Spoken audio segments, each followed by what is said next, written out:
नमस्कार, कसे आहात? तर आज मी नेहमीप्रमाणे तुमच्यासाठी खूपच युजफुल टिप्स घेऊन आलेले आहे की ज्यामुळे तुमचे भरपूर पैसे वाचतील आणि तुमच्या कामात सुद्धा मदत होईल आणि आपल्याला जास्त मेहनतही लागणार नाही। तर व्हिडिओ खूपच इंटरेस्टिंग आहे, तर शेवटपर्यंत नक्की बघा आणि व्हिडिओ आवडल्यास आपल्या मित्रपरिवारासोबत नक्की शेअर करा। तर चला तर मग जास्त वेळ न घालवता आपली पहिली टिप बघूया। तर इथे मी घेतलेली आहे लिपस्टिक। आपण बाहेर जाताना थोडीफार तर लिपस्टिक लावतच असतो आणि मग थोड्याच वेळानंतर आपली लिपस्टिक पुसल्या जाते। आपण पाणी पितो, चहा पितो, तर त्या भांड्यांवरती सुद्धा लिपस्टिकचे डाग पडतात। लिपस्टिक तर आपण जास्त काही डार्क लावत नाही आणि मग थोडीफार लावली तर मग ती पण निघून जाते। तर असं होऊ नये तर यासाठी आपण छोटासा उपाय करणार आहोत। इथे मी हातावरती लिपस्टिक लावलेली आहे, तुम्ही ओठांवरती लिपस्टिक लावून हा उपाय करू शकता। तर इथे लिपस्टिक लावल्यानंतर त्यावरती थोडाफार आपला असा हात जरी लागला तर लिपस्टिक पुसल्या जाते, तर असं होऊ नये म्हणून तर त्यासाठी आपल्याला लावायचं आहे यावरती थोडंसं पावडर। आपण बोटांवरती पावडर घेऊन ओठावरती जरी थोडं असं लावलं आणि पावडर व्यवस्थित पुसून घ्यायचं, त्यानंतर बघा तुम्ही आपली लिपस्टिक एकदम छान दिसायला लागलेली आहे आणि यावरती तुम्ही कितीही हात लावला तरी सुद्धा ती अजिबात निघत नाहीये। नक्की करा, भरपूर वेळ लिपस्टिक टिकवून ठेवण्यासाठी तुम्हाला ही टिप खूप कामी येईल। लिपस्टिक काढायच्या वेळेस ओठांवरती थोडंसं गुलाबजल किंवा व्हॅसलीन लावली तर लिपस्टिक आपली पूर्ण निघून जाते। नक्की ट्राय करा। त्यानंतरची आपली टिप आहे अशा टाईपच्या घड्याळ किंवा मोबाईल स्क्रीन बद्दलची। तर त्यावरती काही दिवसानंतर थोडेफार असे ओरखडे आल्यासारखं दिसतात आणि अशा महागाच्या वस्तूवरती थोडेफार असे ओरखडे झाले की मग त्या दिसायला छान दिसत नाही। त्यासाठी आपण या वस्तू बाहेर कुठे घेऊन जात असताना आपल्याला त्यासाठी वापरायचा आहे पेपर।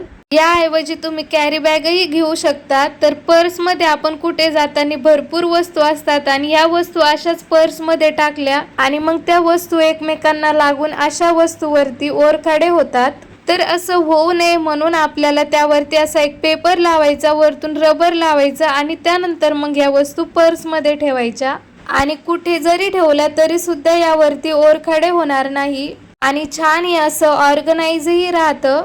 मोबाईलचा कॅमेरा खराब होऊ नये किंवा एखादी जी स्क्रीन असते ती खराब होऊ नये किंवा ओरखडे पडू नये त्यावरती सुद्धा असा एखादा पेपर लावून रबर लावलं की आपलं काम होतं। छोटीशी टिप आहे, भरपूर पैसे वाचतील, नक्की ट्राय करा।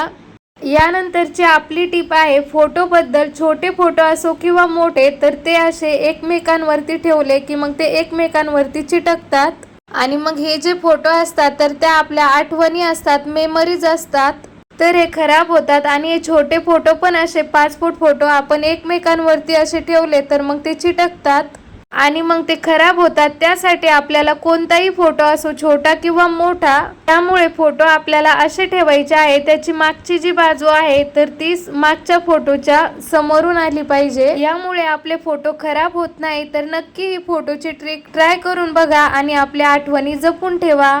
यानंतरची आपली टिप आहे टाकाऊ पासून टिकाऊ वस्तू बनवण्यासाठी।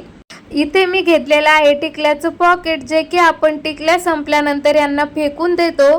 हे की तुम्ही बघू शकता हे दिसायलाही खूप छान आहे आणि मजबूत सुद्धा आहे। तर याचा वापर आपण करू शकतो तुमचे काही आधार कार्ड, पॅन कार्ड किंवा काही महत्त्वाचे कार्ड ठेवण्यासाठी किंवा अशा काही छोट्या मोठ्या वस्तू असतात ज्या की पर्समध्ये इकडे तिकडे जातात। हे जे पॉकेट आहे त्यामध्ये आपण असे कार्ड घालून ठेवले तर ते आपल्याला व्यवस्थितही मिळतं आणि घरात ठेवत असाल तर हे एकाच ठिकाणी राहतं आणि आपलं घर सुद्धा छान ऑर्गनाइज राहतं। त्यानंतर आपण या पॉकेटचा उपयोग कैची वगैरे अशा काही टोकदार वस्तू असतात तर त्या बाहेर नेण्यासाठी सुद्धा करू शकतो। तुम्हाला जो उपयोग आवडला असेल किंवा जो तुम्हाला उपयोग करायचा असेल तर तो उपयोग तुम्ही या पॉकेटचा करू शकता किंवा अजून काही तुमच्या आयडिया असतील तर मला कमेंटमध्ये नक्की कळवा की तुम्ही अशा पॉकेटचा किंवा अशा काही छोट्या मोठ्या वस्तू असतात तर त्याचा रियूज कसा करतात। यानंतरची आपली टिप आहे खूप महत्त्वाची। बऱ्याच वेळेस आपण कपडे धुतो आणि त्यानंतर आपल्या लक्षात येतं की या खिशामध्ये भरपूर पैसे होते आणि हे पैसे तर पूर्ण ओले झालेले आहे, तर यांना वाळवायचं कसं आणि उन्हात जर ठेवले तर आपल्याला वाटतं की हे उडून जातील की काय, भरपूर विचार करावा लागतो आणि यामध्ये मग आपला बराच वेळ जातो। यासाठी आपण छोटासा उपाय करू शकतो। भात वरण लावल्यानंतर आपण जे कुकर बंद केलं होतं ते थोडंफार गरम आहे, त्यावरती अशा प्रकारे हे पैसे पसरवून घेणार आहे। याच्या गरमीमुळे आपले जे पैसे आहेत तर ते एकदम पटकन वाळतात। गॅस अजिबात चालू ठेवायचा नाही, गॅस पूर्ण बंद केल्यानंतरच आपण हे पैसे अशा पद्धतीने वाळवू शकतो।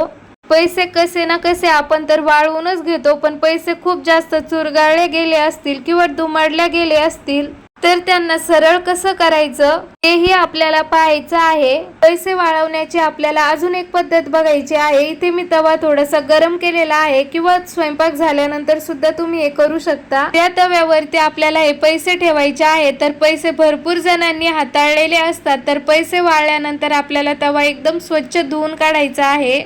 इथे मी पोलपाट बेलणं गरम करून घेत आहे की बऱ्याच वेळेस आपल्याला कपडे धुतल्यानंतर लक्षात येतं की खिशामध्ये पैसे होते आणि मग ते खूप जास्त चुरगळतात, खराब होतात।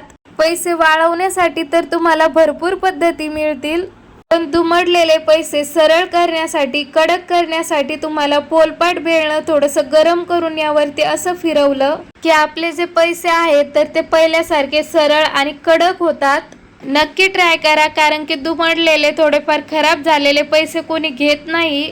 त्याऐवजी मोठी जर रक्कम असेल तर त्यांना परत वापरात आणण्यासाठी आपल्याला ही पद्धत वापरावी लागेल।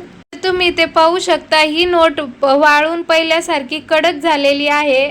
तुम्हाला ही ट्रिक कशी वाटली मला कमेंट बॉक्समध्ये नक्की सांगा आणि सर्वात जास्त कोणती टिप आवडली तेही मला सांगायला विसरू नका। व्हिडिओ आवडला असेल तर व्हिडिओला लाईक करा, शेअर करा आणि चॅनलवरती जर नवीन असाल तर चॅनलला नक्की सबस्क्राईब करा। पूर्ण व्हिडिओ पाहिल्याबद्दल धन्यवाद।